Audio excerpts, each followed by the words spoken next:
Guys, iri sadza guys. Iri sadza chairo. At Michael Diet. Guys, ndikunzwa kuda sadza. But ndiri pa banting, ndiri pa keto. Low carbohydrate diet. Ndambotraya zvakawanda. But today I want to try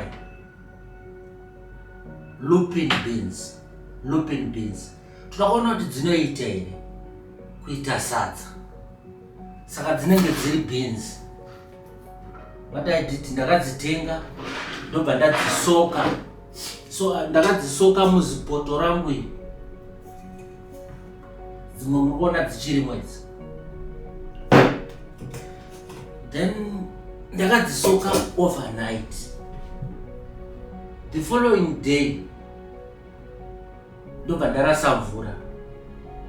Ndokubva ndatesta one. Yaivava. Kunonzi kuwava. Ndakambenge ndaramwa. Ndobva ndazoti no man, I can't give up. So what I did, so kana uchidzitesta unotanga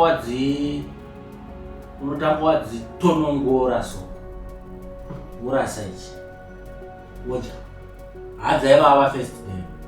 Ndobva ndazoresearcha, ndobva ndazonzwa kuti aiwa ukadzikamba uchisoka kwenguva yakawanda dzinopedzisira dzisisavave. So ndozvandakaita. Ezvinezvi dzane 4 days hadzisi kutombovava. Ndakazodziburitsa day 4. Ndobva ndatora ndabva ndadziisa mutray yemuoven. Ndadziisa mutray muoven ndinenge ndadzitonongora. Dzinogara evenly like this muoven mutray. Wadzitonongora ndobva ndadziita dry. Saka ndakadziita dry, dzinonyatsoita dry dzobva dzasara dzanyatso dry dzatsvukuruka. So recipe yedu, what I am planning to do, ndiri kuda kuzodzibhainda nepsyllium husk powder. Psyllium husk. I'll try. Kana tafoirawo tafoira, kana tapasawo tapasa. But ndichakunzwai kuti ndichakunzwirai kuti zviri kunaka here kana kuti hazvisi kunaka. But regardless of what, ndichatotenga mavheji angu nenyama yangu high fillets ndoyandobika ndonzwa kuti zvinobuda here kana kuti texture ndichakupai results. Saka ndisingade kupedzera nguva ndakuisa mublender. Kandaisa mublender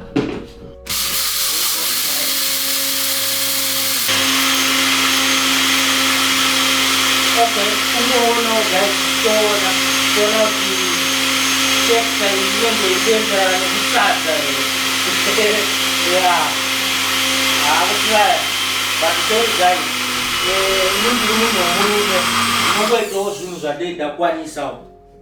Imi vanhu weight loss ndimunozofaini tuna plus ndotodzidzawo kwamuri guys. Actually ndiri kutodzidza zvakare kwamuri. Kesi nalini ndiri kutodzidza zvakawanda. Saka ndoda kumboisa umu kuitira kuti muone kuti yabuda yakaita sei. Tisati taaningirira hupfu guys, hupfu chaiwo. Saka chirega ndichibika sadza riya manje. Hold on. Aiwa sadza nehaifilidzi today. Guys, powder yanyatsa kubuda. Zvinogona kubuda.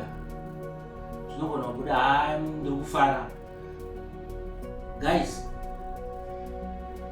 hupfu wedu wabuda. But hatisati taziva manje kuti zvinonaka here. Ndadzoka ndapedza kubika.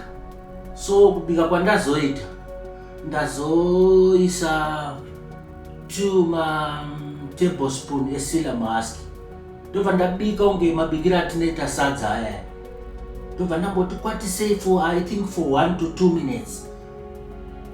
Saka ndamhenge ndakufunga kuti ndabhaiza ndambofunga kuti ndawanza mvura, but pandazoisa sila muhaskika because ndatanga ndaisa flour, ndazoisa sila muhaski pandazoona kuti zvakutanga kuita se kutooma, so rikandotora ndadzoka. Guys, this is what I cooked.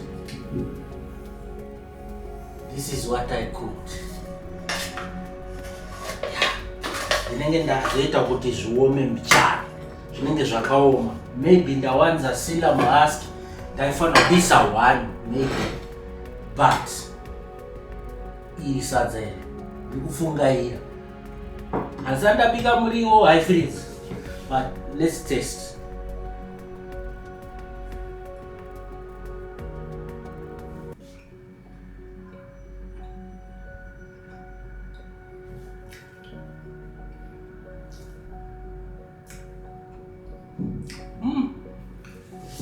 I think we are nailing it. This is the best sadza I have ever got. I don't want to lie to you. Maonero andatoita, there is no difference. Nehupfu. Pambori neka taste mbichana kekuti ilupin beans and it, but it's earthy, grassy, something like, but it's the same. Nokuti ndiri kufunga kuti because sadza guys, sadza rina taste kariya guys. Ndo zvandiri kutoona zvakafanana nezvozvo. Unozojaira zvinhu zvisina taste, but this one is a yes to me. We will try next time to do other applications. Kana paine vamwe vane mamwe ma-applications avainawo vanofunga kuti ndimodify, tinogona kunzwawo vamwe vakambozviita, but so far I have no problem. I have no problem. I can compare it with coconut flour ndakariita. This is better. Ndakaita ne cabbage flour, ne cabbage sadza, cabbage fufu. This one is better. I don't know people who did nema oats. Ini nema oats andambobvira mundamaita. But guys, inini even kutotarisa ma-oats ka ndakamatarisa nemaziso as compared to izvi. Iri sadza guys. Iri sadza. Saka ngatimbotry. Nyaya yapo ndeyekuti takuda kuasesa kuti lupin beans dzinoita mari. For the moment, that's not the purpose of the video.